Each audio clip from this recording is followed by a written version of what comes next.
Студио Актуално, казвам се Мирослав Димитров. Благодарим в началото на всеки наш разговор към хората, които ни подкрепяте. Това е важно за нас, може да го направите и вие, ако не сте случайно. В Patreon начините за това са описани по-долу. Гостуване Манол Пейков, депутат от Продължаваме промяната Демократична България. Естествено, фокуса на нашия разговор е протестът от изминалата нощ. Какво виждате на сутринта? Изтеглен бюджет, диалога, както виждаме една известна снимка в централата на ГЕРБ. Диалога възстановен според Бойко Борисов. Така започва политическия ден. Вали дъжд. Ще успее ли този дъжд да измие яйцата от вчера, да измие енергията на протеста? Той може да се умее да изтрие от вчера яйцата, ама днес нищо чудно да има и нови. Защото енергията на улицата си отприщи. А това, че енергията на улицата си отприщи, е изцяло отговорност на управляващите. Аз ще ви кажа защо. Никога по такъв силов начин не е бил налаган бюджет. Аз съм с малък стаж. Само дет се вика 5 мандата, което в години е 4 години.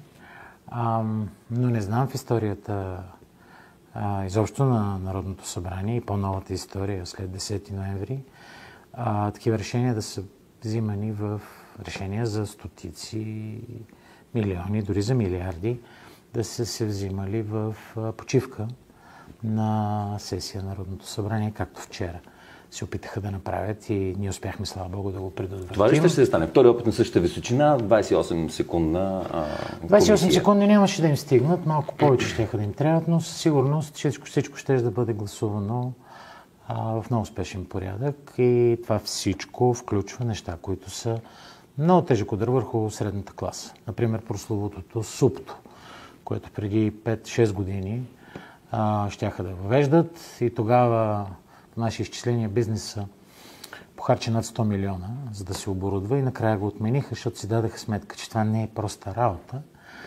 Отделно, че самите системи, които влагат, са неактуални в момента, те са вече остарели.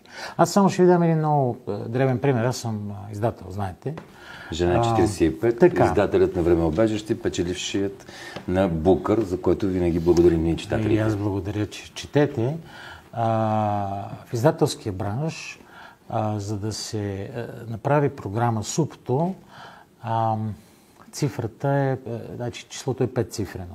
Инвестицията не е 500 евро, както за едно кафене, понеже опциите за програми, които го предлагат, са практически несъществуващи. Трябва да направиш специална програма, която при това не ти върши работа за твой собствен анализ на това колко книги си издал, колко книги си продал, на коя книжарница си ги продал, да направиш справки по автори и така нататък. Тоест ти трябва да поддържаш две успоредни програми и тая новата програма трябва да я въведеш, трябва да платиш сума, която в лева е над 10 000, в евро 5, 6, 7 хиляди и нагоре, която да е несъвършена и постоянно да трябва да усъвършенстваш и която да те обучават в продължение на 6 месеца. Управляващите искат това да го въведат от 1 януари.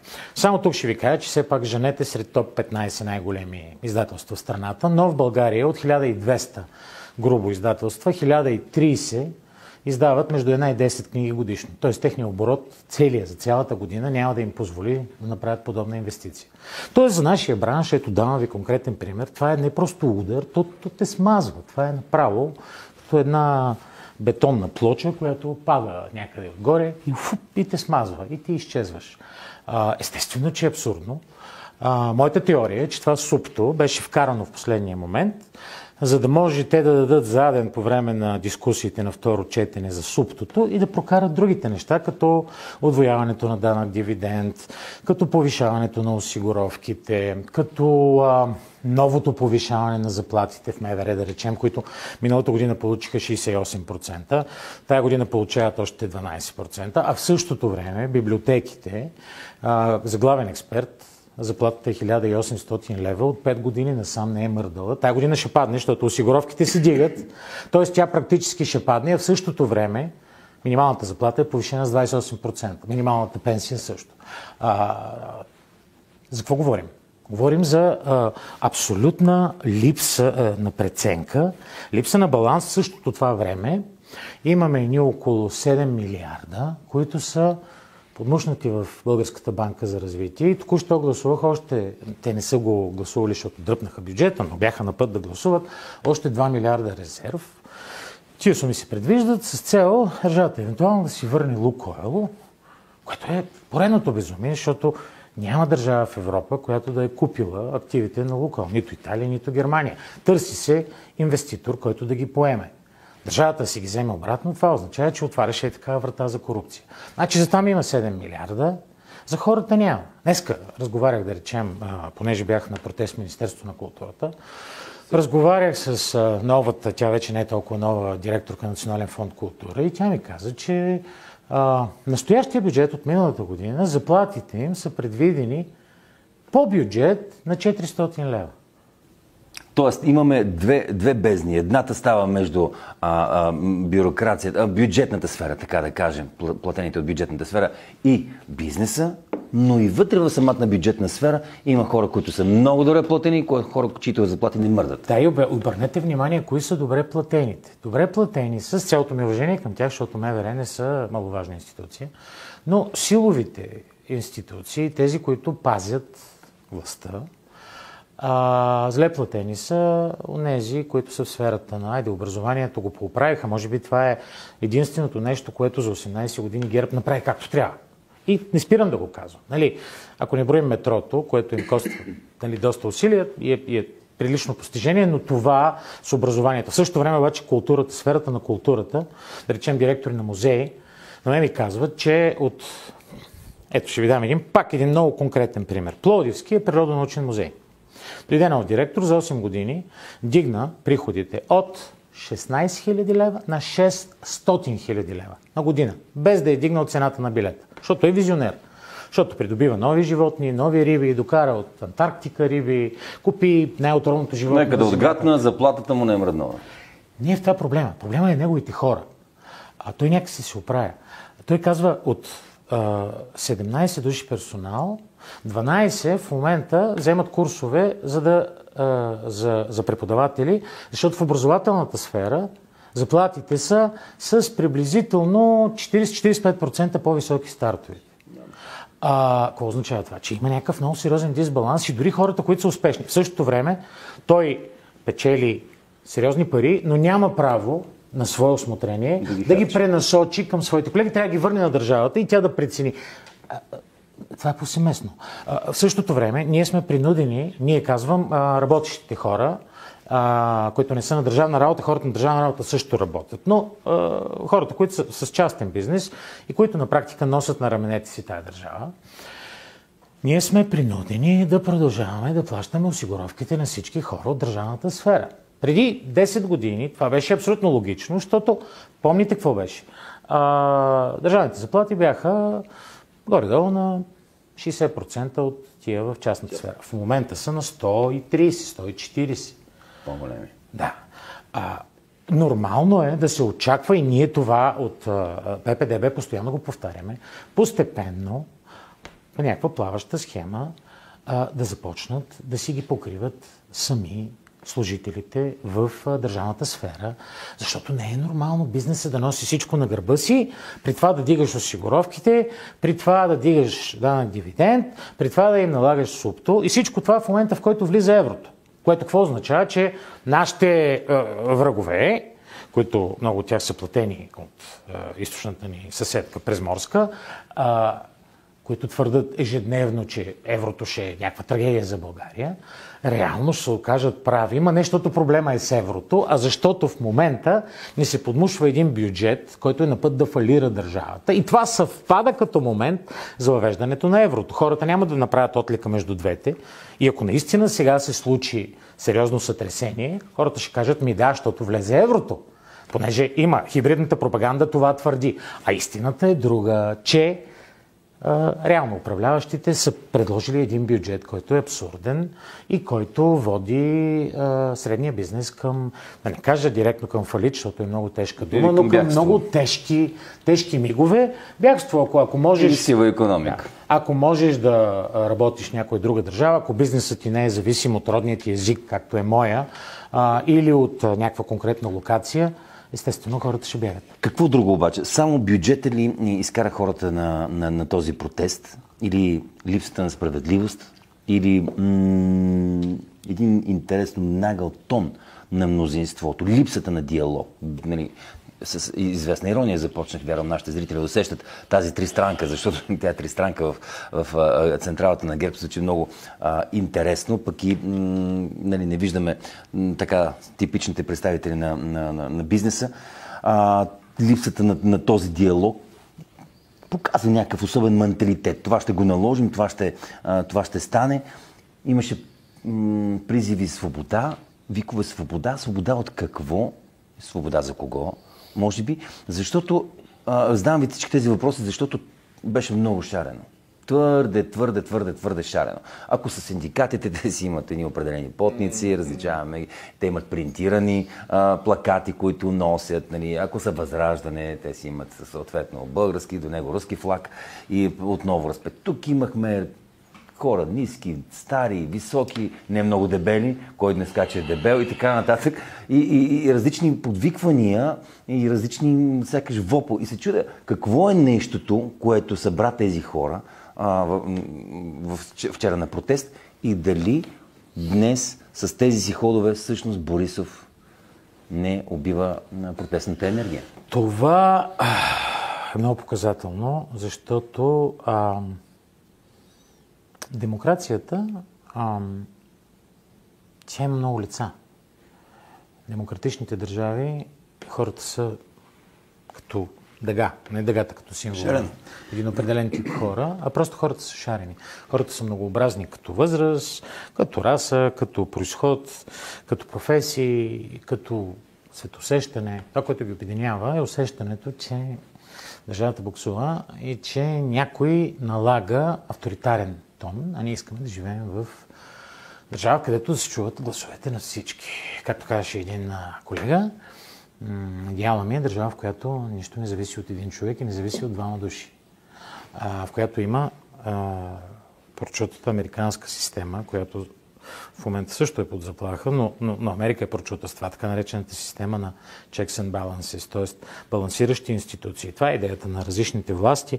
Имаш законодателна, имаш изпълнителна, имаш съдебна власт и всяка една от тях да, ако някой я прекали, другата власт да я балансира. Да й каже, чакай, тук не, тук пристъпваш границите на позволеното. Проблемът е, че в България има 1, 2, 3 души, които държат в ръцете си, контролират съдебната власт. Това го видяхме не веднъж и дваш от решения, които се взеха. Ареста на Благо Коцев, между другото, дискутирахме го тук преди срещата. Не може да разберем защо. То противоречи на Европейската конвенция за правата на човека, която е подписана, между другото, от Русия и Беларус. Тя е подписана от целия свят. Не можеш един човек да го задържаш без да има изключителни причини. Той не е осъден. Има свидетелства на някакви въображаеми лица. И той човек го държиш в затвора. Това е абсолютно недопустимо. Това не си го позволяват дори и държави цербери. Поне на хартия не си го позволяват, защото в Русия и в Беларус такива неща се случват, но са под радара в много случаи. Абсолютно недопустимо. Тези хора са на улицата в това многообразие по тая причина. Те виждат, че България тръгва в една авторитарна посока. И тук, ако трябва да бъда много искрен, разликата в стила на управление на Борисов от едно време и на Пеевски от сега, защото в момента за мен няма и капка колебание кой държи кормилото.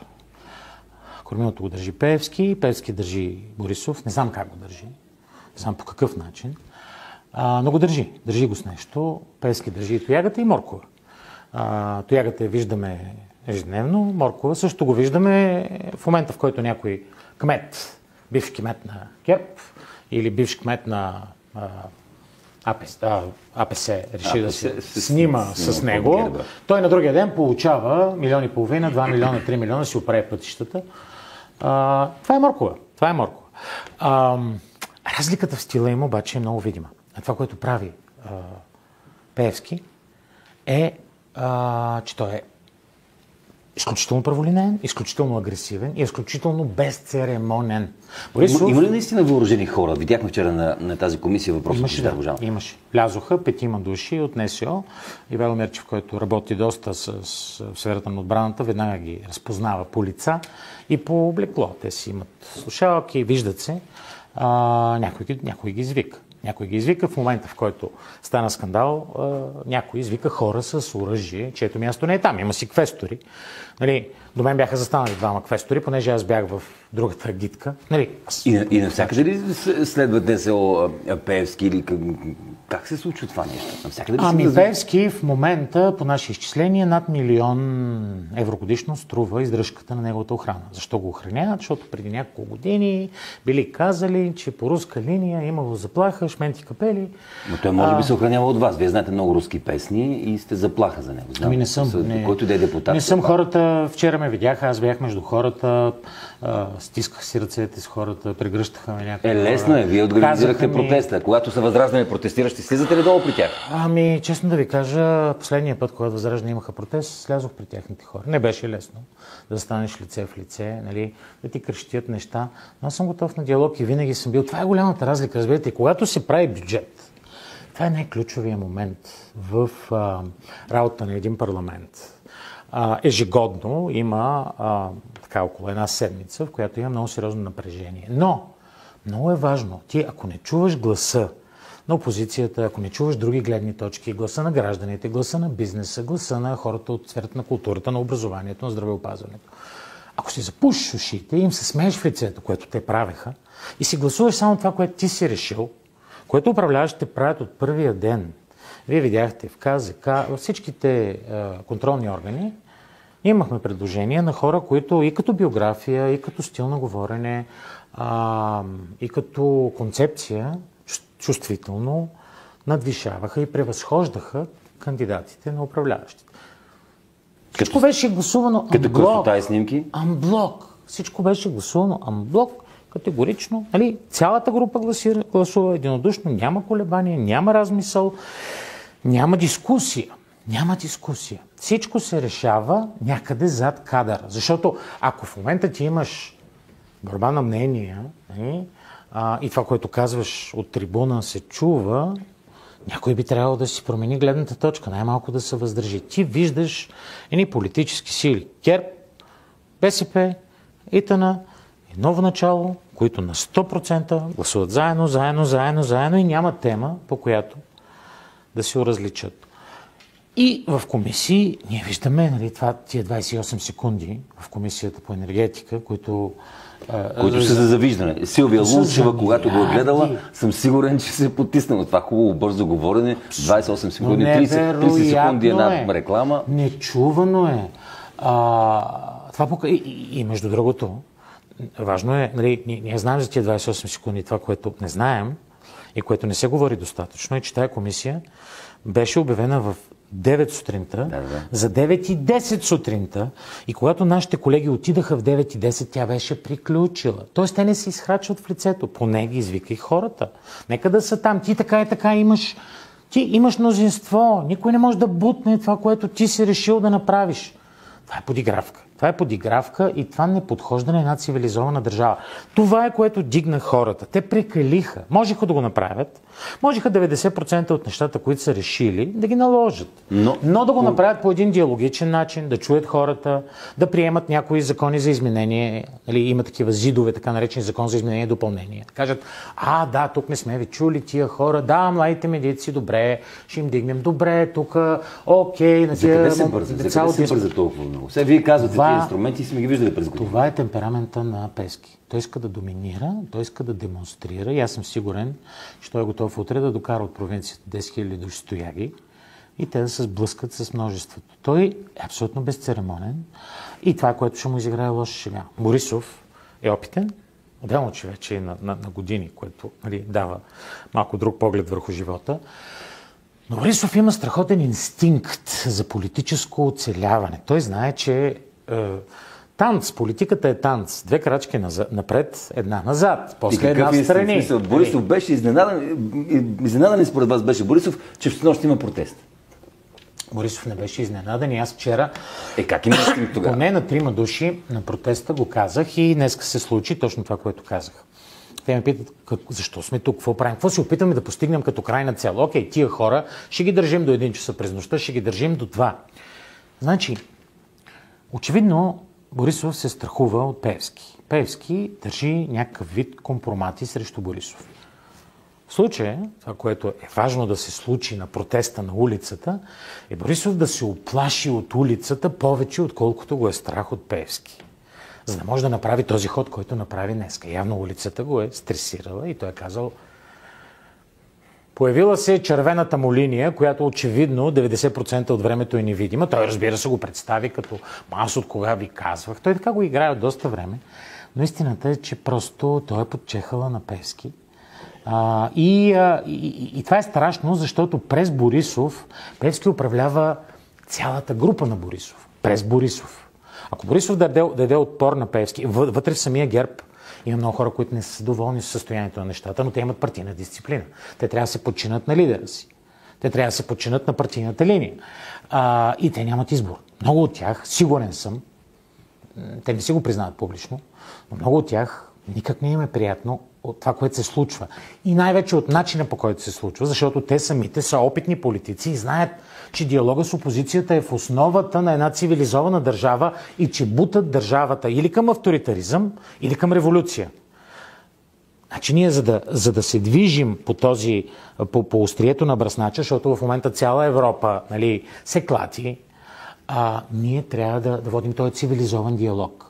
Това, което управляващите направиха последните няколко месеца, е точно обратното. Не само, че не водят диалог, а в лицето ни казват. Вчера Йордан Цонев каза в лицето на Ивайло Мирчев: ние ако ви решим, тук ще ви изметем и ще ви свърлим от тук. И това му го казва в комисия. Официална парламентарна комисия. Да, ще дойдат хората. Ще дойдат, ще вземерват с яйца, с какво ли не, защото хората го виждат това и го чуват. Хората не са глухи. И по тази причина ви казвам, не знам днеска кой ще дойде и дали ще дойде. Да, ще има ли днес това, протест? което каза Борисов, ние не сме обявили протест, доколкото ми е известно, защото всичко е предпоследно в момента, понеже ситуацията е много динамична. Но ще повярват ли хората на Борисов? Защото той има този навик сутрин да казва едно, на обед друго, вечер трето и на другия ден казва: казах ли ви, защото едното от трите неща се случва. Те взаимно си противоречат. Това си му е стил на него. Въпросът е хората ще му повярват ли и дали това, което той каза, е достатъчно, за да отложи във времето, защото това е неговата цел, да отложи протеста. И нали знаете, едно нещо, като се отлага достатъчно дълго, в един момент енергията се изгубва. Така че не мога да предскажа, аз вероятно до вечера ще се появя пред парламента, просто защото е важно ние да покажем, че сме там и че сме коректив. Защото хората са това. Гражданското общество е това. То трябва да бъде коректив на политиците. И аз винаги съм се чувствал повече гражданин и много по-малко политик. Аз, за да стана политик, първо бях общественик и продължавам да бъда. И винаги съм се възприемал, ако аз по някакъв начин остана да ме помнят поколенията, това ще е през работата ми като общественик, през работата ми като издател, през работата ми като собственик на единствената българска агенция към момента, която продава български автори на чужди езици, не като политик. Така че аз самия не се изживявам толкова като политик, колкото като човек, който мечтае за по-добро бъдеще и през политиката се опитва нещо да даде, нещо да промени, да направи, да бутне тая страна с една педия, с един лакът напред. С една книга напред. На финала, малко преди точката на нашия разговор, тревожи ли ви, че Величие казаха, че са били тайно на протеста? Ивелин и от Костия чухме, имаше такъв статус в Фейсбук, че представете ли са ни колко неприемливо е всичко това, щом започваме да нямаме почти граници с ППДБ. Не се ли тревожите, че утре в други ден ще ви ги пришият? Или това се спре този бюджет, да се преформатира принципа на диалог най-малкото с опозицията е по-важно от такъв тип нашивки пришивки? Знаете ли, първо това е интересно. Това е коментар за несправянето на управляващите, защото ние видяхме, че ГЕРБ пазят имунитетите на Възраждане вече в продължение на 3-4 месеца. И това е някаква сделка. ГЕРБ няма причина да пазят имунитетите на хора, които атакуваха с чукове и с маски Дома на Европа и го пазиха в център на София. За да се случва това, Ние буквално всяка седмица предлагаме отново и отново да включим тая точка и тя отново и отново се блокира и не се гласува. Това означава, че те имат някаква договорка. За да им писне и на тях, въпреки договорката, значи нещо е много не както трябва в посоката, в която се бута държавата. И хора с абсолютно различни гледни точки за света го разбират. Съвсем друга тема е, че Възраждане могат да имат и друг тип приоритети, понеже техните конци се дърпат от другаде. Аз съм убеден в това. Да има ескалация, за тях може да представлява интерес. Това е друга тема, в която не искам да влизам, защото това са допускания. Ние видяхме вчера, Цончо Ганев се опита в един много късен час, някъде след 12, да излезе с личния си Мерцедес. Сигурно е личен, може и да не е личен, но е голям черен Мерцедес. Поне това бяха твърденията на протестиращите, които хвърляха кофи, яйца и какво ли. Въпреки че той няма вчера тези хора, срещу които беше противопоставянето, бяха управляващи. Той не е част от управляващите, така че очевидно хората, които бяха на улицата, не симпатизират на лидерите на Възраждане. Тоест нямам причина да се притеснявам, но дори да подкрепят. Това си е тяхна работа, какво подкрепят. Въпросът е хората защо са там, какво ги мотивира и кои са всъщност тия хора. Ако те доведат провокатори, това е вече съвсем друга тема. Надявам се да не се случи. Имате ли тези стюарди, вършат ли работа, ако дойдат наистина провокатори? Защото много често, когато сещам се 2013 година назад, имаше такива хора, които очевидно и визуално и всякак нямат общо с... Имаше вчера. Имаш хора от Агитски. Как се филтрират? Кляках тогава хората. Може да видите клипчета, има в социалните мрежи с Ивайло Мирчев, който облечен с костюми за вратовръзка, отива при едни момчета, защото те атакуваха полицаите. Замерваха с бомбички, с камъни, не знам, не се виждаше точно. Той отиде и им каза, момчета, и това се чува в записа. Аз го гледах вече, като бях къщи в един през нощта. Самия Ивайло, не съм го видял на терен. Казвам, момчета, полицаите не са ни врагове. Полицаите се опитват да опазят реда. Ние се борим срещу друго. Ние се борим срещу хората, които са завладели държавата. Така че всеки един от нас, Ивайло деца вика, се навря между шамарите. Той е лидер на партията. Отнесе и той яйца, видя се. Няма лошо. Валеше дъжд, той целият беше мокър. Събираше после паднали парчета, за да покаже. Ние самите трябва да показваме чрез личния си пример какъв стандарт трябва да се поддържа на отношение. Полицаите са непричон случай. Полицаите са хора, които пазят реда. Нормално е, когато има много силно противопоставяне, полицаите са символ на властта. Те бяха препречили определени пътища за придвижване, което също има някаква логика. Нормално е те да поемат част от удара, но е наш дълг ние да ги предпазваме, защото те са служители на закона, те са служители на държавата и те не са наши врагове, не могат да бъдат. Ние се борим срещу една система на управление, която е противозаконна, тя е срещу правото, тя е срещу морала, тя е срещу собствените си граждани.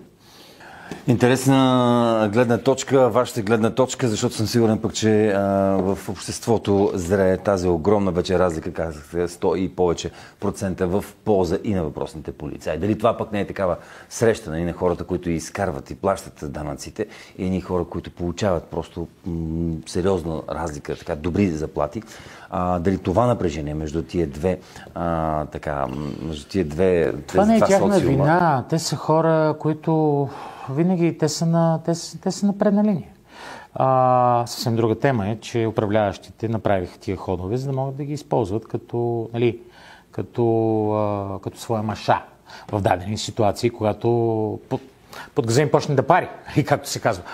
Но това не е вина на самите полицаи, те не трябва да бъдат винени за това, освен когато самите те не проявяват преднамерена агресия, както беше, помним, преди години колоните на парламента отзад, ританията, късните боя. Часове имаше едни видеа, които показваха лицето на един така доста екстремно мимикиращ човек. Това вече е проблемно. Дали той така възоснова на някакво екзалтиране имаше такива мимики или възоснова на някакви стимули, е много интересен въпрос, защото те са далеч от типичните на разхожда се човек по улиците, по-скоро в ММА клетките сме виждали. За полицай говорим или за някой? За полицай, който с едно тия неща трябва да се документират и затова има съд. И ако съда не се произнесе, тогава пак излеземе на протест. Тоест ние ползваме това, което закона ни дава възможност и се опитваме ние самите да се държим максимално цивилизовано, максимално дисциплинирано, максимално човешки и разбиращо и максимално миролюбиво. Това е много важно, защото цел е да опитомим тая държава. Нали така? Има ли случаи в световната история, когато революцията и рязането на глави да е решило проблем? Помним какво стана във Френската революция. Първо отрязаха главата на краля, после Робеспиер, дето отряза главата на краля, му отрязаха главата, после Дантон, дето отряза главата на Робеспиер, отряза неговата глава, отрязаха и накрая дойде Наполеон, който беше още по-страшен от краля, в смисъл по отношение на авторитаризма. Това е което се случва при революции. Тя изяжда собствените си деца. Ние имаме нужда от еволюция, но това общество, нали, което е там, на улицата, то е нашата съвест и то трябва да действа както действа съвестта ти. Тя трябва да бъде коректив. За да бъде коректив, тя трябва да се държи цивилизовано и трябва да поддържа висок стандарт. Това очакваме. Огромен философски разговор. Имахме ли ние пък нашата Антоанета? Имахме ли нашия Наполеон? Тоест е чисто еволюционно, къде пък се намираме?